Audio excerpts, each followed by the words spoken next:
Hey, what's up, you guys? Welcome back to the Christo Show. My name is Christo Giannopoulos, and I am your host. This is my new Christian podcast where I take you on my born-again walk with Jesus.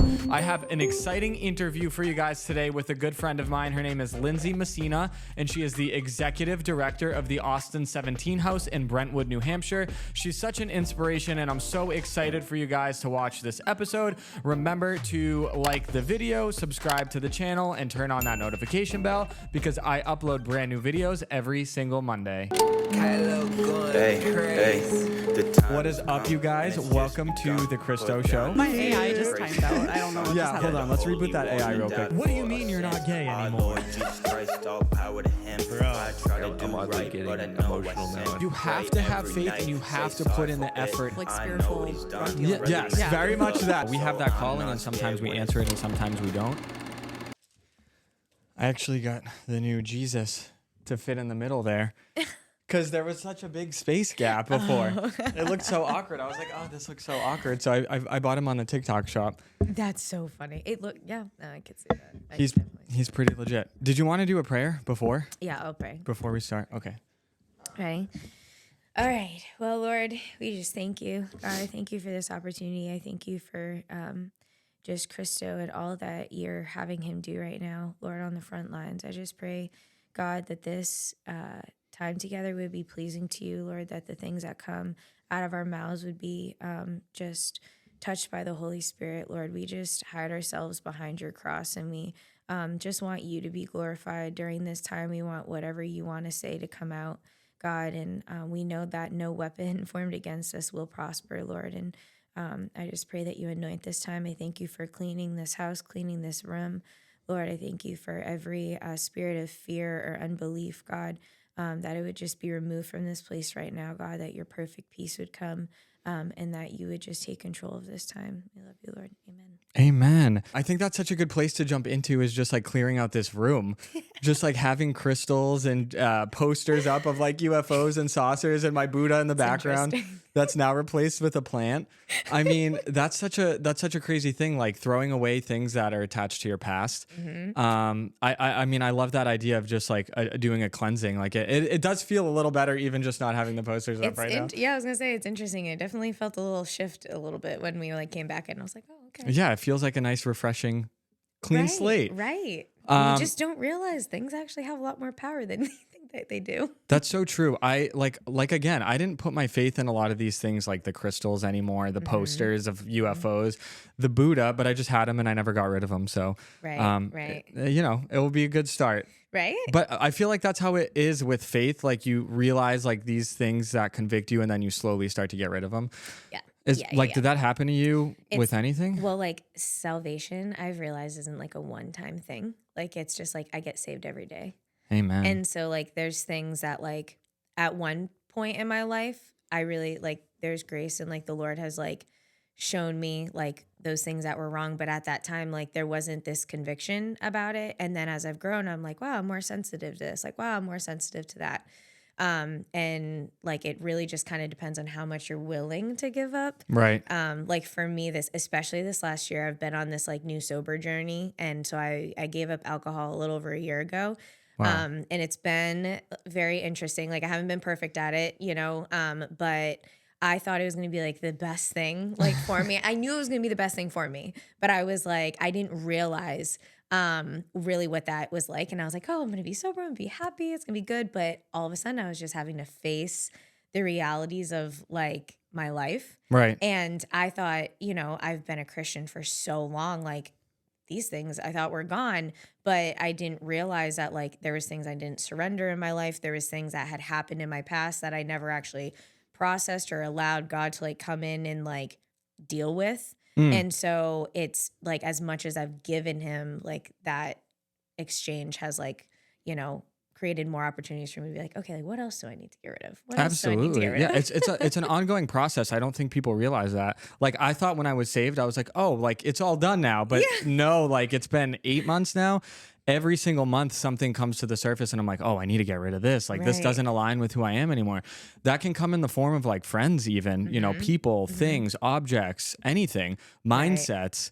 So it's crazy. So like, what caused you to stop drinking? Was there an event that happened or anything in particular? So I had given it up for like a small amount of time. I did this like internship program where it's like no drinking, no smoking, no dating, basically things that you would use as vices in your life. It's kind of like, hey, like if you really want to like get to the root of like things in your life, like you got to kind of get rid of these things. So it was the first time that I actually really like stepped away from like drinking and smoking, because like I had been doing that for like 10 years almost. Wow. And so I was like, okay, like, I'll try. It was like difficult, but I did it. And then it was like 2 years later, I had given up smoking for a while. And then I was, like I would go out to dinner and I'd have like 2 drinks one night and I'd be okay. And then like I would go out to dinner another night and have 2 drinks and I would be like mean. And I'd like black out and I'm like, what is going on? Like, why is this happening? And so it was just like the uncertainty of it, like really is what kind of like led me to be like, I think I need to like really consider this. My boyfriend has been like huge in that, because he was the one that was kind of like, hey, Linz, like, I think that like you kind of might have a problem. And like he called you out for it? He did, like even smoking, like I was smoking like multiple joints a day. And he was like, Linz, like this isn't like healthy. Yeah. I'm sure people from the world hear that and they're like, cutting out drinking and smoking, impossible. I would never do that. Right. And I didn't realize like again, going back to conviction, like the life that I was living, like I didn't have that conviction. And so I didn't really like feel the need to give it up. But then when he was bringing some of these things up to me, and like, he's like a new believer, like he hasn't been saved for a long time, but he just was like relying on the Holy Spirit and being like, hey, like, I think that this might be a little more of a problem. And like, if this is like what you're kind of professing, like this doesn't really like match up with it. So it was like convicting. And I was like, and then it like forced me to like think about why I was doing it. And then having to just like go back and be like, wow, everything that's happened in my life has like led me to this point where like I don't want to deal with reality. And so like using substances, even though I could absolutely like live, like I was what they call like a functioning, a functioning like alcoholic. Like I was like a functioning addict. Like I could smoke all day and like still do things, and like people didn't know, like it was just like part of my lifestyle. And then like at night, like you go out after work and you get a drink, working in the restaurant industry, you get a drink at the end of your shift. Like it was just so normal for me. So I didn't see like really how bad it was until I started really like taking my faith seriously and being like, this doesn't match up. Right. Like I even feel guilty sometimes having like one drink in a social gathering. Like I went to a wedding this past weekend. Everyone was, having a good time, partying, getting drunk. And I'm just like, oh my God, like I don't want to do this. Right. Am I weird for that? Do you feel that way? Like no.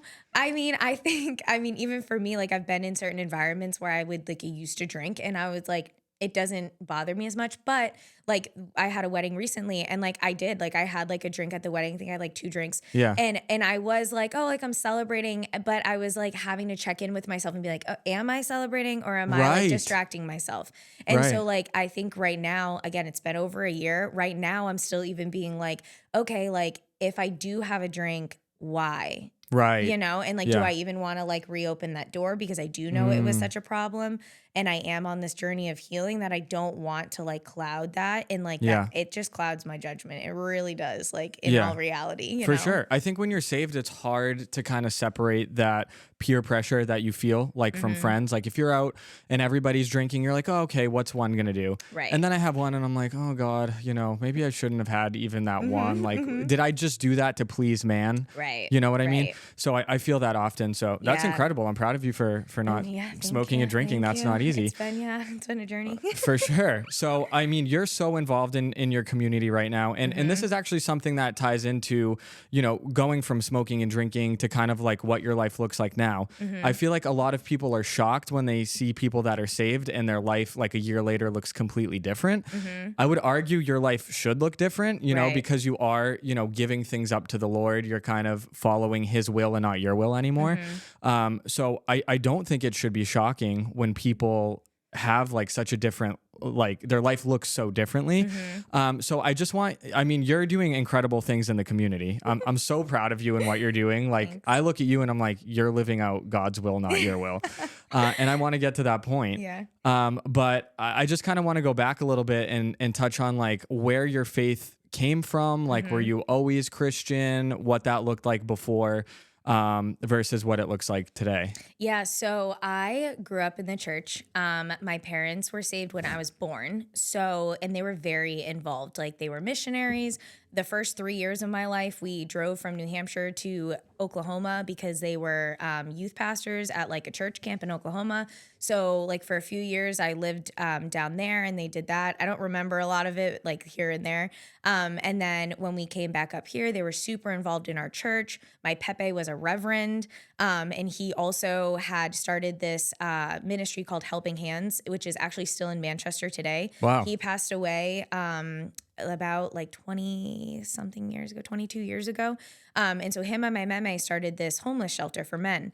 And so men would come in and they would get their own room and they would get the resources. Some of them were struggling with addiction, so they'd come from treatment centers. And so I like grew up in like the office there because my meme was like, you know, in the front office. My mom was the bookkeeper. Wow. You know, Family so affair. it was a family thing, you know, and like a lot of my memories are like literally just playing with toys in the front entrance of this men's homeless shelter, you know, and Wow. like today looking back, I'm like, wow, that's pretty crazy. But like at that time, like I didn't know any different. And then, you know, we did the church thing on Sunday. And as I grew up, I started, you know, I got older, so I started going to youth group and things like that. But really what kind of shifted in my like faith journey is growing up in the church. In the time that I was growing up in the church, I was like kind of like hidden under a basket in a way. Because I only knew church. I only knew my church family. Like we weren't really part of like anything going on in the world. Right. And so as I got older, I was allowed to go to like different youth groups and like meet different kids that went to different places. And so my parents, like not knowing any better, like they're like, oh, she's going to go to this like church thing. I was like started to become subjected to like things of this world that I just like wasn't aware of. Can I ask you? Yeah. Do you I notice this a lot. Kids who grow up in the church, kids who go into like Christian schools, private Christian schools, they tend to be the ones that like rebel completely against everything religious. Do you think it's like a fault to raise our kids like in a religious type of environment? Or do you think we should be teaching our kids like about the world and letting them make their own decisions? Well, if you teach kids that they have the power to change culture and change the things around them, then the world, you don't have to be afraid of the world. But what I was taught is this is how you live in this bubble that you call Christianity and church.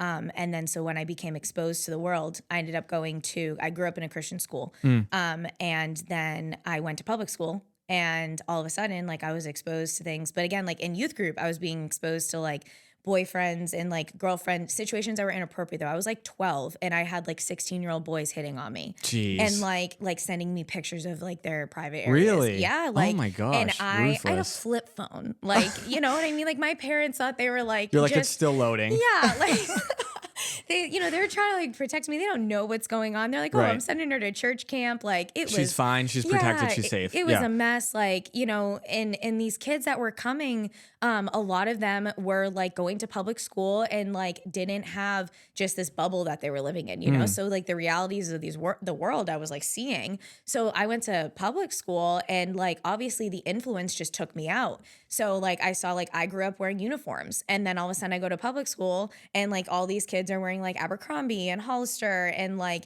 I'm like, what is this? Like, Right. you know, like I've never seen it and everyone's wearing it. You Yeah, know? So I was wearing like, it. Right. So I'm like, oh, I need to get this stuff. Like, what is this? Yeah. And then, oh my God, you can have like a new boyfriend every day. Like, what is that? You know, because like I was hanging out with kids that were older. They were watching things like The Hills. And like, Right. again, I'm like 13, 14. These girls are like 18, 20. And I'm like, I want to be like that, you know? And so I just fell into the world. Like, again, I wasn't prepared. My whole upbringing, like, was, you know, like the tradition of we go to church on Sunday, we hang out with these people, you know, like honor your father and your mother. Here's the commandments. But like, there was no life to like, Right. you know, it was just this tradition that like we did. And again, it's just like how the culture lived it out at that time. So, Right. and it's just been like passed down from generation to generation that way. So then being in public school, like I went the other way. And because nobody talked to me about like the realities of the world, like in this sense, like, I was getting to an age where like kids were having sex, kids were like watching porn and things. And so I was being exposed to words that were like masturbation and orgasms. And I didn't even know what like this, like these things meant. And I can't even believe I'm going to go into this right now, but go into whatever you want. I don't care. So I was heavily bullied in middle and high school for many years. And because one day I was being walked home from school by two of my friends, and they started like, asking guys or girls, boys, two boys. They were like two of my good friends. And so they were like asking me questions, like I didn't realize like at the time, obviously, like they clearly were being exposed to things. Cause you're 7th grade, you're like what, 12? And so they like asked me something like along the lines of like, oh, do you masturbate? And I was like, yeah, all the time. And they're like, oh, and then they asked me like, oh, with like, do you masturbate with like hot dogs? Or like started like asking me toys, like different things. And I didn't know. And I was like, yeah, all the time. Like I like totally kidding. Like, 'cause I don't even know what this word means, but they seemed interested. And so I'm like, okay. And then all of a sudden the rumor around school goes, Lindsey Messina masturbated with a hot dog. And the entire school found out about it. And I was like mortified.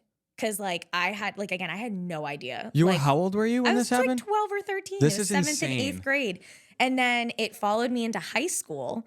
And then in high school, like it, at least for 2 years, by junior year, it had fizzled out because a lot of the kids who found out about it had graduated and like moved on and stuff. And so, but it was like, I wasn't told what these things were. I wasn't like explained. And again, like my parents didn't know that 12 and 11-year-olds were like being exposed to these things. Yeah. And so I like remember growing up and I was just like mortified. As I've gotten older, I realized like that whole, like everything that went down then.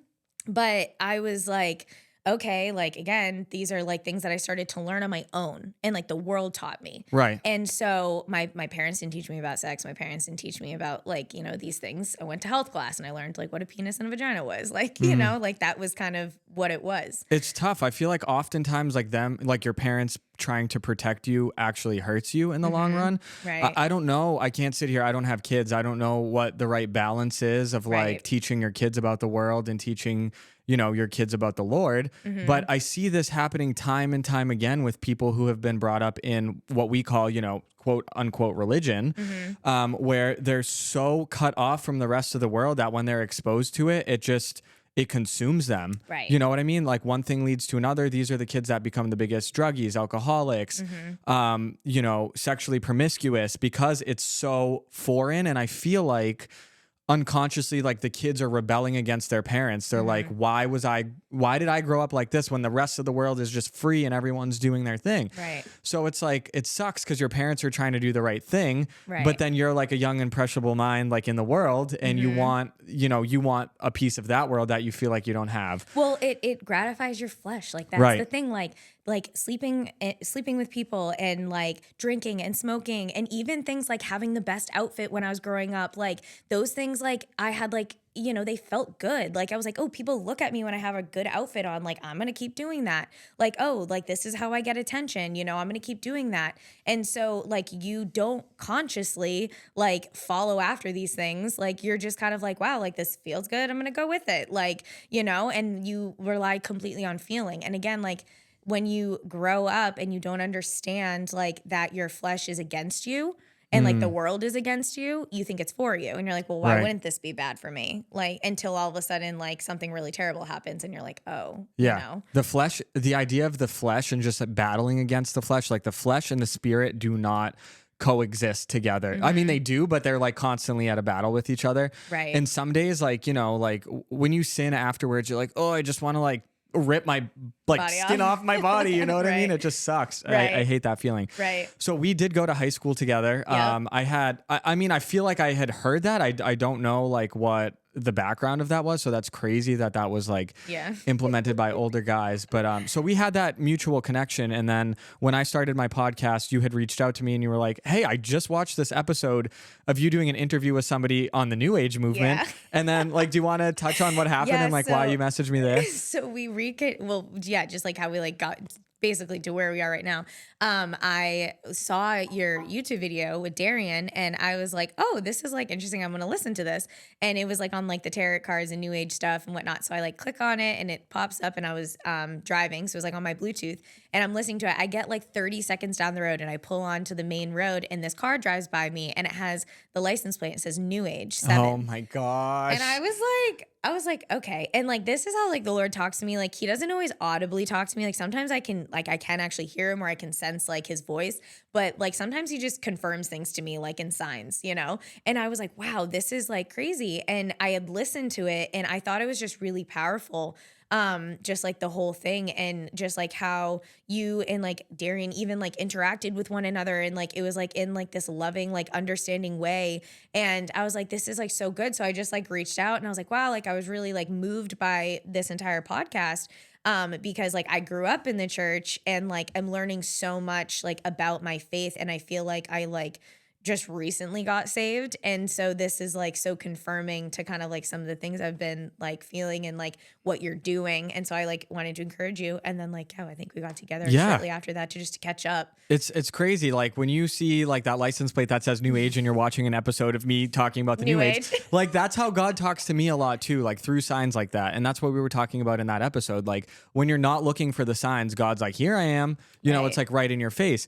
But I just want to say thank you because you were one of like, I was never expecting the amount of people to reach out that did. Yeah. Just to show their support, even people who weren't religious who just wanted to be like, hey, you know, we support you. This is awesome that you're doing this. But this whole idea of like community is something that I didn't have. So you reaching out and being like, you know, we should get together and talk about these things. Right. I was like, hell yeah. Like I don't have any, you know, you feel almost like isolated and secluded when you're like, oh my gosh, I live for Jesus now. And then you're like, wait, I'm the only one. Yeah. So when you reached out to me, that was huge. And I just want to say thank you because you came over, I think like a few weeks later, we had like breakfast, we got together. And then we connected on a bunch of things. I was like, oh my God, you know about fallen angels? You know about all these things? Because like these are some topics like some Christians won't even touch on. Right. Like the Book of Enoch, they're like, absolutely not. Like aliens being fallen angels, absolutely not. You're crazy. So then even more like you feel like you're what's trying the to word? like figure out your faith and you have nobody to Right. You feel sharpen your iron. Right. Even more secluded amongst your own people. So this whole idea of community has been something I've been seeking and something that I've been searching for. And like even just becoming friends with you and hearing your story has been huge for me. But I do want you to touch on kind of like how you were kind of raised in the faith and where that led you to the community you're at now. Because what you're doing now is absolutely amazing. Like I'm so proud of you. And I want you to touch a little bit about on Austin House and what you're doing over at Austin House and how that kind of came about and what the story is behind that. Yeah. So basically after high school, and then like most of my young adult years, you know, like again, I just like really rebelled against the Lord. Like I did the church thing. I went to church on Sundays, like here and there. And then there was like some stints where I didn't go for a long time. But I still like, I knew in my heart that the Lord was the Lord. I knew that Jesus was who he said he was because like I had encounters growing up when I was younger, that I could stand on, but it was just, there was this like heart, like mind connection that just, I wasn't understanding, I wasn't getting. And again, like, I went through like a really like tough few years. And I like really was rebelling, you know, against the Lord because I was mad at him about the things that had happened to me, some of the things that were going on. And then I just had a moment where I ended up like continuing to kind of like go to church again. My parents just kind of kept encouraging me. And so I ended up doing this internship program. And the internship program was kind of on like leadership development, like how to become a leader. What are the things that like you're going to need to do in life to handle leadership? You know, like being a leader is like, it's a lot of work. Like a lot of people want to like own their own companies and do all of these things, but it's like you're responsible for so much. So I did this program and really like for 9 months, I was just like dedicated to like learning about my faith. And, you know, as somebody who like professed to be a Christian, even though for like a huge chunk of my life I really wasn't. I like never really knew the word. I didn't know the application of the word. I didn't like really read it. I knew about stories, and even then, like stories that I grew up learning, I couldn't even find in the Bible sometimes. Right. And I was like, wait You're a like, minute, where's this coming from? Yeah, like even like the whole thing with like, oh, Lucifer like went to Jesus and like, you know, and became this like fallen angel and then did all of this stuff. Like that story is like very like minutely mentioned in scripture, but the way that it was expressed to me was this like huge story. And then when I got older, I'm like, oh, where is this story? And I couldn't even find it. You know what's so weird is that I actually went on this deep dive the other day because I wanted to kind of maybe do a future episode about this. I'm like, the first time we really like hear about Satan's fall is in Revelations. I'm like, and we know the Bible was like arranged in a particular way. We don't know if Revelations is the last book or the first book. They chose to put it last. But it's so wild that like that's like what you said. We focus on the devil and his fall and everything, and then it's like one sentence in Revelation. Well, it does also. There is. It's. I want to say it's either Isaiah or Ezekiel, so I could be wrong. It's one of those. It does talk about a similar story, but again, it's more of like a broad story, Right? And then in terms of like the order of like the chronological order and things like that, you have Genesis to Revelation because it's an entire like prophecy being fulfilled. It's the story from the beginning to the end. And so the stories that you see in like the New Testament and like the gospel and things like that, it was, you know, preceding Jesus. It came after Jesus. And then so it's like, hey, like here's everything that happened before Jesus, prophesying that Jesus is going to come. And then the New Testament is actually that prophecy being fulfilled. And then it continues to go on and like, hey, this is how you need to live your life now, because it is different than how it was before Jesus came. And then this is also what's to come. And like kind of giving you like insight of like, hey, this is what the world's going to look like, which is a lot of like what Revelation is. And so Revelation, I believe, comes after all of that because it's actually confirming all of the prophecies that have been said in the Old Testament. Right. So in terms of like that order piece. Side note, do you think we're in end times? I mean, it says that we've been in the end time since Jesus like went up. So, right. And that was like the disciples were saying like we're in the end times. And right. that was like thousands of years ago. Ooh. So, you know, it's just like we don't know the day or the hour, but we can pay attention to things. We can read the word and see what it says. You know, it does say that, hey, during this time, people are going to be like lovers of themselves. They're going to be disrespectful to their parents. They're going to be greedy. They're going to be gluttonous, like all of these things. And you just kind of see the direction that our world's going, and you see just like the hyper, like, you know, I don't know what the word is. I don't want to say hypersexualization. Oh yeah, like, I was gonna say just that. Kind of like that. Like even just like around like food. Like now we have like videos where people are like mukbangs. Yes, like you know, like that's that type of like gluttony that I believe is being talked about. So you can see themes and things that are happening and be like, okay, like I can understand and like yes, like I need to get my life together, you know, like because like it could. I mean, I'm not guaranteed tomorrow, even though like the Lord may not come tomorrow. I'm not guaranteed tomorrow.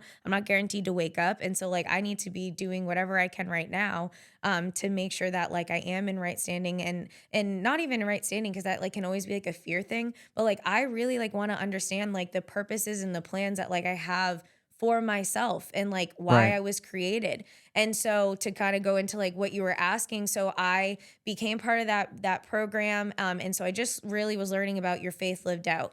And so at the same time, I was running, or I still am, I'm running an organization called Austin17 House. And we got started in 2017.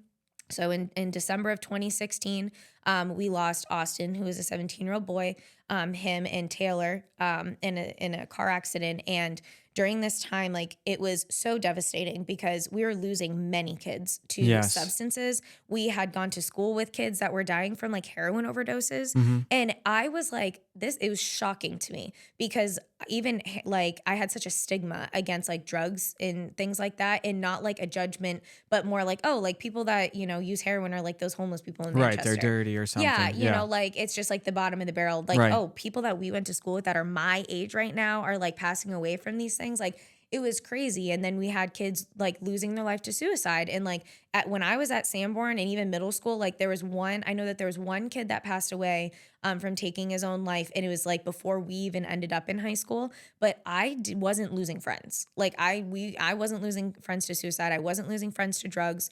And so being, what age was I? 21, 22. Being like that age, I'm like looking back, my siblings are in school, you know, with Austin. That's how like I knew Austin and knew that family. My sister was dating Austin's brother at the time. So, you know, I'm like, wow, like my siblings are going to the same schools that I was going to, growing up in the same environments, and they're losing their friends. Like this is devastating. It is. It's shocking almost. It was Looking back, shocking. I can think of probably like 20 kids if I really sit down and put pen to paper that I just know from high school that we've lost from drugs, reckless behavior, Right. anything. It's so tragic. It's so sad. Yeah. But it in certain situations, it's insane how tragedy leads to triumph. Because if that tragedy didn't happen, Right. you would not be where you are right now. Austin House wouldn't exist. Right. And what you guys are doing is so phenomenal and so incredible. Yeah, it's been a journey. So we got started. I was actually living on the Cape at the time. I had moved away and was kind of trying to see like what direction I wanted to go in. I was doing makeup part-time. I was working at a seafood retail place for my aunt and uncle. Like I was making good money. I was actually thinking of finding my own place like on the Cape and staying down there. But Austin passed away that December. And so I moved home in January. And Mark, who's Austin's dad, you know, decided, hey, I want to do something for my son's friends. And we went to the wake, and there was like 200 kids that showed up at Austin's wake. Wow. And it was just like so eye-opening. And for Mark, it was like all of these kids were like, Austin was that kid that like I would go to when I was having a hard day. Like he always said hi to me. Like he always made me feel heard and seen and would make me feel better. And so Mark's like, I need to make a place for Austin's friends. And so Mark went out looking for a space, and he was recommended to go and check out this church in Brentwood. And so he went, and they had an entire gymnasium open, available for him to come and start doing something in. So anyways, he gets started, and we kind of come alongside him. There's a bunch of other people. There's probably like 40 or 50 people that are like, yeah, like we want to make a difference. We want to do something for our community. And we all get involved. Well, like earlier I was telling you, like I grew up in Christian school. I went to church, grew up in the church. This is the same building that I went to elementary school in middle school, grew up in the Christian school. Wait, that church was the building you went to Austin school House in? Building, yes. That, oh Yes. my gosh, this is God bringing it full circle for you. Yeah, so I hadn't been, I left in 7th grade, so I was 12. I hadn't been back in 10 years. I Wow. left that church when I was like 16. But I had left the school when I was like 12 because I ended up going to public school. And so, that alone was like, okay, this is really weird, you know? And Right. like, even then, like with my faith, like I was still like not really like solid in the Lord. Do you want to tie in your James 1:26 verse? Yeah. We can Yes, bring that yes. full circle. So to tie this piece in, because Christo and I have like really been talking just about like, you know, growing up, like I grew up in the church, like your salvation story is like God encountered you and like pulled you out of this like, you know, really dark place you're in. Yeah. For me, like, and I know so many other people I went to school with, I went to youth group with, like we grew up in the church. And like we grew up in this religious tradition. And so I have like learned so much about like what real religion is. And it's not this tradition of you go to church on Sunday and you do this and you do that. And I came to this verse when I was in James, and it really spoke to my heart and just confirmed like everything that I have been doing with the Austin House specifically. But it says, if it's James 1:26 and 27, it says, if anyone thinks himself to be religious, and does not bridle his tongue, but deludes his own heart, this person's religious service is worthless. External religious worship, religion as it is expressed in outward acts, that is pure and unblemished in the sight of God, is to visit and help and care for the orphans and widows in their affliction and need, and to keep oneself unspotted and uncontaminated from the world. Wow. And so growing up, religion was you follow this God, you follow this Jesus, you say this prayer, you're saved. Once saved, always saved. Not true. Wait, elaborate on that. So you think once you're saved, you can fall from that? Absolutely. I like my testimony is exactly that. Like if you just read the word, it says like people who engage in sexual immorality and like get drunk, like you are not like of this kingdom. You don't inherit the kingdom. I was like sleeping around. I was getting drunk every weekend. Like I hadn't encountered the Lord. Right. I didn't know who Jesus was. I knew about him. I grew up learning about him. I grew up learning who he was and all of these things, but I didn't learn about really, I didn't know him. That's the most shocking thing to me, is that like kids can grow up in school being taught Jesus. They know Jesus in their mind, but they don't know Jesus in their heart. They haven't given their life over to Jesus. And your life outwardly reflects when you do give your life to Jesus. Well, the fruit, like you'll know them, you'll know them by their fruit. You'll know Christians by their fruit. And it was embarrassing. Like it's even embarrassing to like think about. And again, God's grace and mercy is there. So, there's no condemnation in it now. But, I was like growing up, like I was like living with my boyfriend at the time, trying to convince him that Jesus is real and like all these things. But like, we're like sleeping together. Like, how am I like, it just doesn't match up. And that again, it dilutes the power, in your life. And so cleaning house and getting rid of stuff isn't just like an obedience thing. It's because these things hinder like the actual fullness of what God wants to do in your life. And then you get to start walking out in power and like seeing what beautiful religion looks like and seeing people's lives changed. Like growing up in the church, everyone looked the same. Like the people that I knew 20 years ago, a lot of them like are still the same. They talk the same way, they act the same way, they do the same things. And I'm like, how can you know who Jesus is and not constantly be changing, not constantly be maturing and being like, I need to change this, I need to change that. And again, it's not out of this place of like holier than thou or anything. It's like all of a sudden it's just like, your only satisfaction is being free. You know what's crazy? My pastor from the Greek church called me the other day. I haven't been going to that church for maybe 2 months now. Super nice guy, very, very knowledgeable. Everything that, I've come to understand, he also, thinks as well. He calls me up and we're having like a 2-hour conversation. He's like, where have you been? Are you okay? This and that. We go on this whole Bible rant. And I was like, well, Father, I find the Greek church is very cold. There's no sense of community there. I don't really feel like people are interested in progressing their faith. Like I can't talk about the Bible with anybody there. They have no idea about the concept of like sin or whatever. And, we talked about that a little bit, but ultimately, oh geez, I'm kicking my freaking mic. Oh, now I lost my train of thought. No, you were talking to the Greek pastor and you were talking to him about just like the fruit of the church. That you're like not seeing them, like you're trying to talk to them about scripture and they don't even know. Oh my gosh, I'm about drawing sin. such a blank right now. I had such an important, I'll cut it out, but oh my gosh, I need 2 seconds to think about what I was going to tell him. Because I was talking to him, I was chatting to him. We were talking about, what did you just say before that? Because I was talking about how, I grew up and like I learned religion was like these traditions that you do and whatnot. Yeah. And then like I found out that like Yeah. I thought of it. So he was telling me that 70%, or if not more than 70%, 80% of the people that go to that church just go there to be comfortable. They go there for like their sense of community. They go with a friend, whatever. He consciously knows they're not there to really like serve the Lord and expand their knowledge. That's crazy. Wow, that's crazy. That's crazy. He admitted that to you. Oh yeah, I mean, like, I don't want to expose him. Sorry, Father, but like, no. I mean, that's the kind of realness like I'm looking for in life, because that's the truth that I see. So like, it's one thing when like you're like, okay, how can I see this, but the pastor doesn't see this, So I just thought that was a cool little, know. But again, that goes to the fruit. They've probably all grown up in church doing this forever. And again, like there's no judgment towards like the way that people even like raised me in the church. Again, it's just this tradition that's been passed down, and we're doing the same thing and expecting a different result. Right. And it becomes routine. It becomes routine, and it's just like your tradition is religion. And I remember people would be like, "Oh, you're so religious," and I would like hate that. And I was like, no, I'm not, but I was like such a Pharisee. I even knew scripture. Like I knew certain things, like I knew the right way to live, but I wasn't living that way. And so like I lacked power. So nobody was going to believe me. No one even like wanted to hear about Jesus, because like, they're like, well, you look just like me. Yeah. So why would I do that? It's really hard. I'm like on fire for Jesus. I really am. Like anything that I know that I'm not doing right, I really try to fix. I don't try to brush it off. But like when I slip up or I sin, whatever, I take it so hard. I'm like very hard on myself, and I'm like, damn, there goes my salvation.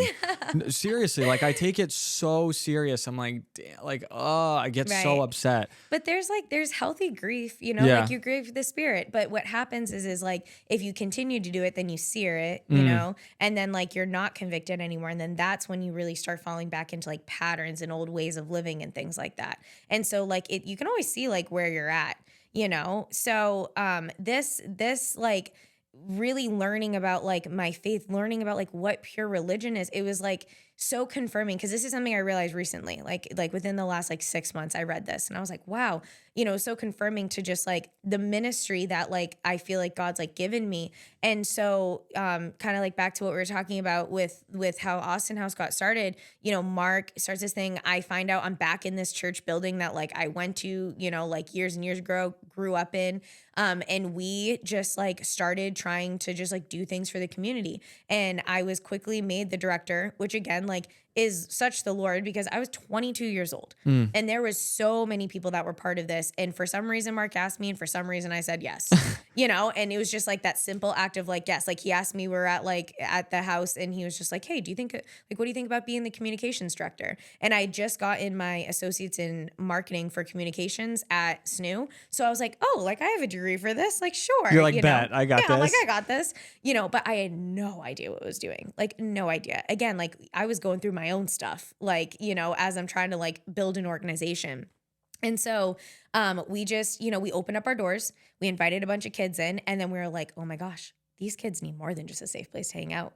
Like these kids need resources. Some of them are growing up in terrible home environments. Some of them like aren't able to like do basic things. They can't get a job. Like they don't have a car, you know. It was just like there was so much more need that we realized like we needed to be able to help with, and not just like, oh, give kids a safe place to go to. So Mark and I just got heavily like educated. We started learning about drugs. We started learning about trends. We started learning about the opiate epidemic, going to conferences, like doing all of these things, learning about suicide. Like I had such a judgmental, stigmatized view of even people who took their life. Like it was like such, oh, that like person's selfish. Like how could they do that to people? But like then you learn about like what's going on in people's lives, like to even lead them to that place. And like, again, these were things like I was never taught, you know, what people were really going through to like even have compassion, you know, because again, I was in this bubble of like everybody who's a Christian is like all good, like we got everything we need, we don't got problems, like, you know, and then all of a sudden I'm seeing like the world who's so broken, and I'm like, wow, like, you know, what can I do? And so we just started doing very basic things like feeding people, you know, providing meals and providing a safe place. And we just started getting people in, and, you know, we're going on 8 years now. It's Wow. going to be, it's What a 7 years blessing. right now. We've been around and it's been crazy. And now we're like a full blown like organization. We're open 4 days a week.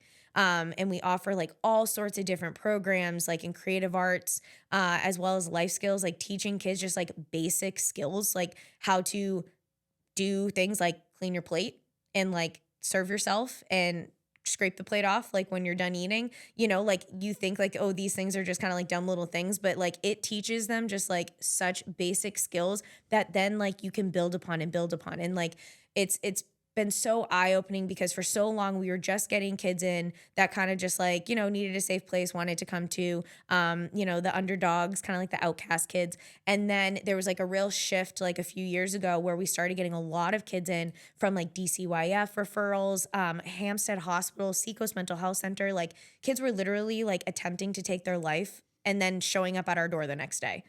And we like weren't like, I don't have clinicians. Like even now, like we're not clinical. I'm not a doctor's office. Like we literally are a bunch of people who just like care about kids, care about their livelihood, and like what is going to happen to the world, like, you know, moving forward. Cause we're seeing the devastation like of that, and saying like, hey, like I needed this kind of place when I was growing up, and like giving back and being able to like provide that place now is like so fulfilling for me. So we have like 50 volunteers, half of them are young adults, and they come and hang out like multiple days a week with these kids, and like most of them don't get paid. I have like a few staff members, and you know, everyone else is just there out of the goodness of their heart. And so all of a sudden, like we've just kind of created this thing and have watched it like impact these kids' lives like so in such like a tangible way. And so through this process, like the Lord has also showed me like what religion looks like to him, like what faith looks like to him. And it doesn't have to be this like really like elaborate service. It literally can just be like serving people food and like being an answer when they're struggling and like being there like on their worst day and just loving them and just like being like, hey, like, I'm so sorry life's hard, because life's hard. Life is going to be hard. We are going to struggle. We are going to go through things, but you need people in your life to help you, because things go up and down, and like you may be going through a really tough time at that point, and then you have somebody to be like, hey, you're gonna get through this. And then vice versa, like everything that we go through, there's a reason. Like I don't believe in coincidences. Like there's a reason for everything. Absolutely. And so like, you know, you give and you're like filled way more. And so like I've just learned more so about my faith in the last few years, and like really believe, you know, that like I just got saved like a few years ago. Like again, like I'm 30 and I grew up in the church, and I don't feel like I got saved till I was like 26 or 27. Wow. And where I'm actually like seeking out truth and seeking out the word and knowledge and trying to find one community, but then also be like, you know, like fulfill my purpose. Like God's giving me this beautiful gift of being able to just take care of people. Right. And he's like, this is my heart. Like, this is what I want for my people. And it's so simple. It's so incredible. Like you never expected this to be where you were going to be. God's plan is never our plan. We always have it. Like I almost wanted to ask you, like, what did you see yourself doing prior to this? Because like I don't think you could have ever predicted that anything would have happened like this. You're essentially the face of the Austin House. Like you guys have an incredible reputation in the area. You know, I got the pleasure to come down and check out the Austin House. I was blown away, because in my mind I had an idea of like what it was. Yep. In my head, I was thinking back to the beginning where it was just a gym and like kids were gathering. This is like a full blown, to the effect of like a charter school now. Yeah. You guys have evolved so much throughout the years. You've had such a heavy hand in that. And, you know, what a blessing that, you know, these kids get to work with somebody like you, and they have like your love there and everybody else, all the volunteers there. Absolutely, you know, humbling and incredible to just be able to meet them and experience, you know, what was going on over at Austin House. So what were you seeing yourself doing prior to this? And if you want to touch on kind of like what you offer at Austin House for the kids. Yeah. So no, I mean, like it's definitely a God thing. Like what I shared before, we like got started right after I moved home from the Cape. So I was planning on like continuing on in this like makeup, you know, cosmetology kind of life. Like I was waitressing, and you make great money that way. So I was like, oh, I could like do both of these things and just like see where it leads me. And so that's really the direction I thought I was going to go in. And then when I came to the Austin House, like I wasn't hired at the Austin House for the first 4 years. So I volunteered my time just to get it started, but I was blessed with all of these really great work opportunities. I worked for this national nonprofit that basically did advocacy work for families who are impacted by addiction. And that's when I learned the most about addiction, because basically my job was to call families who had just lost somebody to addiction. So I was like one of like the first, you know, people that are hearing their story, and it was so like just heartbreaking, because you were having these kids who grew up just like we did. And then like they got a football injury and were prescribed painkillers, and like within like 5 years they were like in full-blown heroin addiction and died. So sad. And it was constant. It was like all of these stories of just like good kids, like good people, good parents that like didn't do anything wrong. It was just that like this is what happened. Like they were set up for failure. And so it was really, you know, heartbreaking to like be like witnessing that. But I loved being able to like advocate. Like we would go, you know, and draft policy and things like that for people that like experience loss. Like if we found a really corrupt situation happen, like, you know, we worked in DC so that we would go and like get a whole policy, you know, approved. And it was just like a really cool opportunity. And then I got a state opportunity where I was like able to be a little closer, because even though I was in DC, like I was just traveling. So I was still here, but I just like wasn't as much like, you know, around. And then when I came to the New Hampshire opportunity, I was working for the Public Health Network, and that was substance misuse prevention. So it was a lot of like what I was already doing at the Austin House, but it was just like a part-time thing. So I could kind of do like, a full-time thing. So I was able to do both because it was like the same work. Right. And then I was able to finally make that jump into like coming on full-time at the Austin House 3 years ago. And I've just kind of sustained my pay since then. And that's, we expanded because I'm there full time. But I had all of these opportunities I never thought I would have. I never thought I'd be working for like a drug prevention like agency. You know, I was working with like the DEA, but even at that time, like I was somebody still struggling with substances, like, you know, so it was just such like a humbling experience. At the same time, it was because I was learning about addiction myself. And I was like, wow, this makes sense as to why like I do this, you know? And so I was like kind of being educated along the way. And then I, you know, came on to the Austin house, and now like we have like this like full blown thing. And we do all sorts of different work. I was like sharing, you know, we have the creative arts, we have the life skills. And then we most recently brought on this organization, or this like little arm called Fight Club 17, with an organization called Chucky's Fight. And so Chucky's Fight, they're out of the Seacoast, and Chucky lost 2 of his sons to opiates. And he started Chucky's Fight, which is just a place that people can raise money, and it'll go to getting people into sober living and treatment and things like that.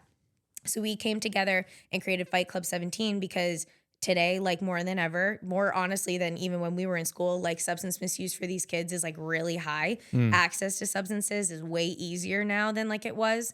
And so we have a lot of kids coming through that need support for substance use.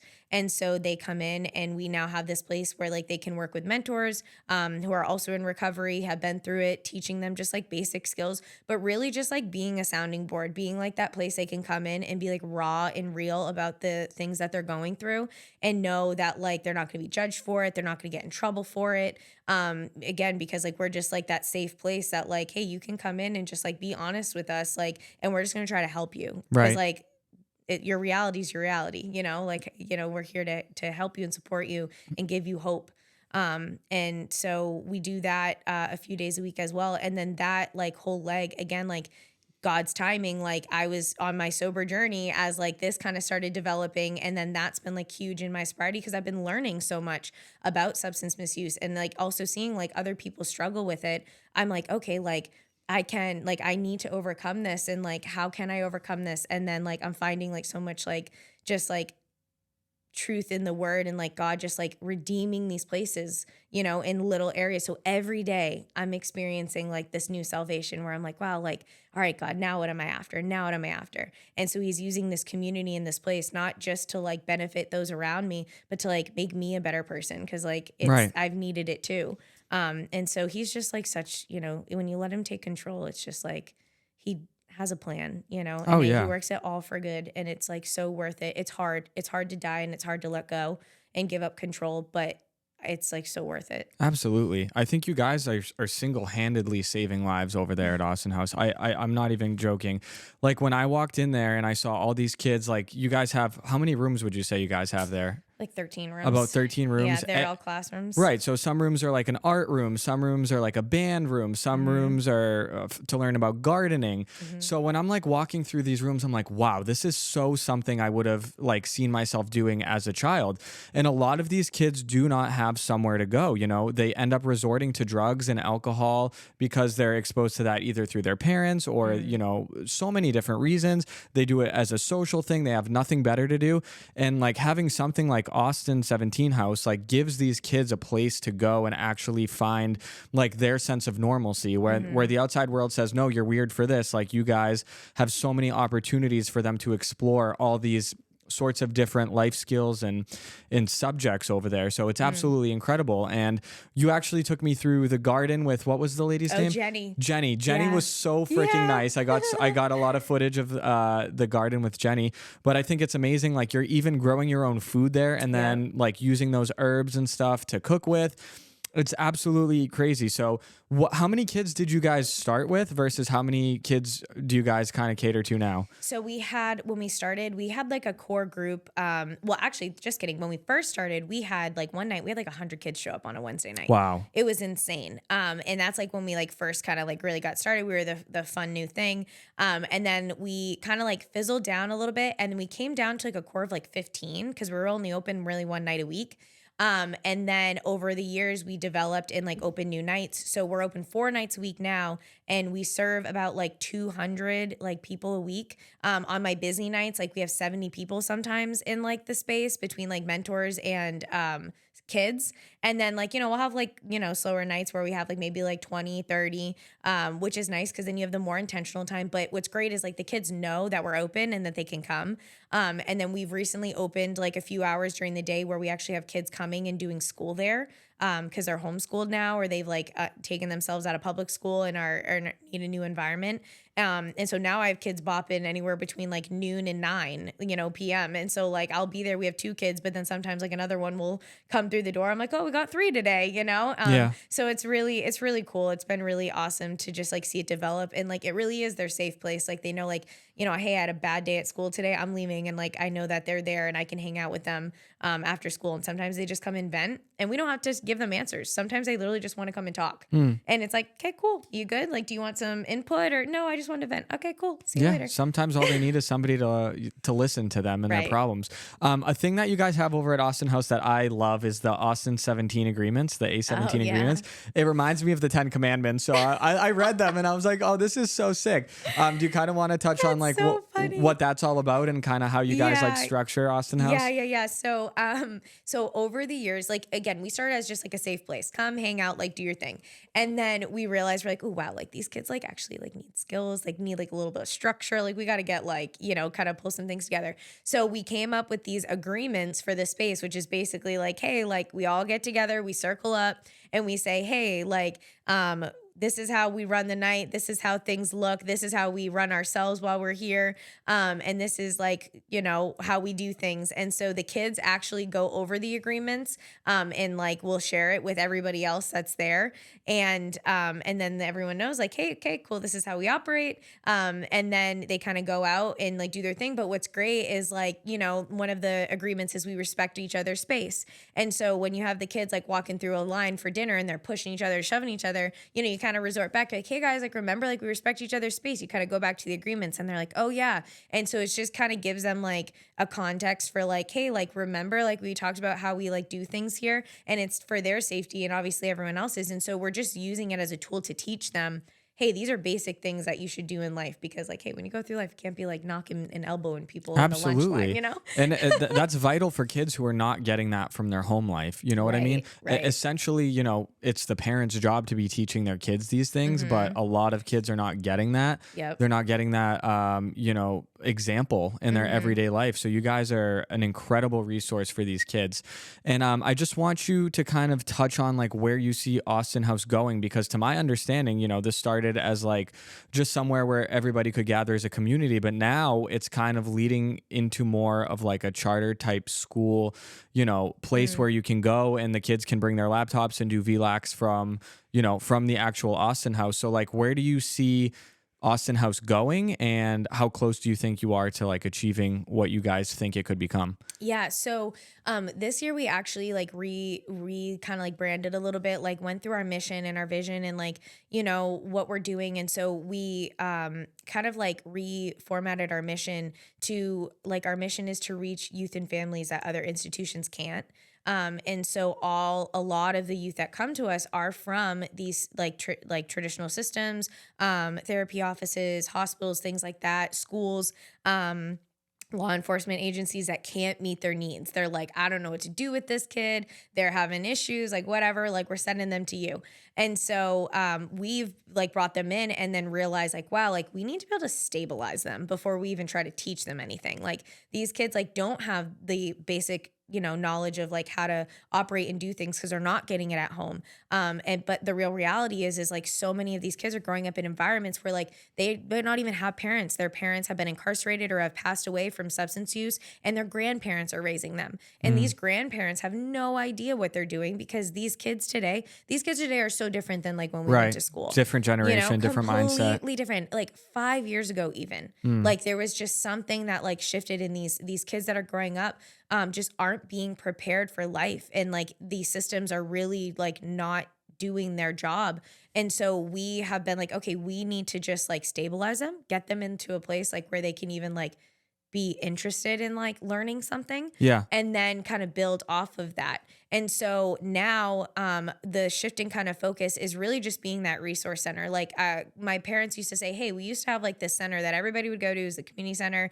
You could do events there. Like you could just hang out during the week. You could have fun. Like every community had one. Almost every town had one. It was like a rec center, but it was like Right. for everybody. And so we're trying to kind of come back to this place of not being like a real like structured program orientated, like, hey, drop your kid off thing. It's more like, hey, like come here and like learn like these resources, learn how to like be part of a family, learn like if you don't have a family, you don't have a good environment, come here and we're going to teach you like how to be successful in life because you don't have anybody to teach you. Right. And so we have these people here who like are business owners or have been through life or have been through things, and they're here to like help you, lead you, guide you, be friends with you, and just like be like a kind, really human being. Like we're just doing like normal human stuff, you know? You know what it reminds me of? It's so funny you said that. I didn't even think of this. Kind of like in the 70s, 80s, like the YMCA was Yes. very popular. Yep. You would go, your parents would drop you off. You could do like a multitude of things. You would see your friends, you would interact. And it's like, I think intentionally America has kind of like removed that from the equation. And we see a population, especially in the youth, that is very isolated. Yeah. Like these kids are glued to their phones. They're not very social, you know, amongst each other. They can get awkward when talking in person because they're so used to being glued behind the phone. So I think that removal of like community has been very intentional in America. And I even think back to like high schools, like our parents were growing up, home ec was normal. They could learn sewing, and like we had that, but those were like required courses. Yeah. So like even learning how to cook, how to clean, whatever, how to do basic, simple things. Even at one point in history, that was taught in school, and we see that was even removed out. So again, you know, a lot of the research I've done has shown that the government intentionally pulled a lot of those things out of schools. You know, we can sit here and argue all day what the reason is for. Right. But it's nice to see like you guys creating a community in Brentwood where that can be a thing again. You know what I mean? It gives children a resource to just go have fun, run around, learn life skills, you know, learn how to be a good person, learn that there's more to the world than sitting at a desk and being indoctrinated with a history that, you know, school is teaching you. So it's incredible. Absolutely so proud of you and what you're doing over there at Austin House. Yeah. Is there any other things you want to touch on as far as? No, I mean, like I said, it's been really fun. And like, I really enjoy it. And as much as it saved so many lives, like it's really saved my life. Wow. And so I just invite, like, you know, I try to even reach out to people our age who I see that are struggling online. I'm like, hey, like, just come hang out with us. Like, it's not necessarily this place for teens. Like, it's for everybody. And like, you can give back, and like, there's just so much fulfillment in that. And there's so much healing and like growth that happens. And you don't have to be perfect. Like, you know, we take in all of the weakness, you know, and turn it into something like really beautiful. And so like, we're perfected in our weakness. And I think it's like, gives such a great context for that. So my thing would just be inviting those, like, hey, if like anything that we talked about today resonated with you, if you've like really been struggling, like, you know, that's a place you can go to and get support and get help and get healing, and be with other people who are going to be real and honest and like raw with you and be like, yep, this is the reality of this. But I'll be with you like through the whole process. You know, we're here. So I'm going to have a link down below if you guys want to donate to the Austin House. So Austin House is a nonprofit. It runs off of, you know, the generosity of the community. So if you guys are interested in, you know, hearing about anything more of Austin House, I'll also put the website down there so you guys can look into it. But please feel free to donate and support, guys. Anything helps. Thank you for coming on. Thank you for talking about Austin House and your testimony. Incredible. You've been such a good friend. So thank you for that. Yeah, no. And like, thank you for what you're doing. I think just the testimonies that you're sharing and the things you're putting out there, like people need hope. And like, if this is a place that they can find hope, like, you know, just keep doing it. It's really, really inspiring to see. So, Thank you. We're creating a little safe space here. Yeah. Safe space here on the internet. Thank you guys so much for watching. Thank you, Lindsey, for coming on the show. I will see you guys in the next one.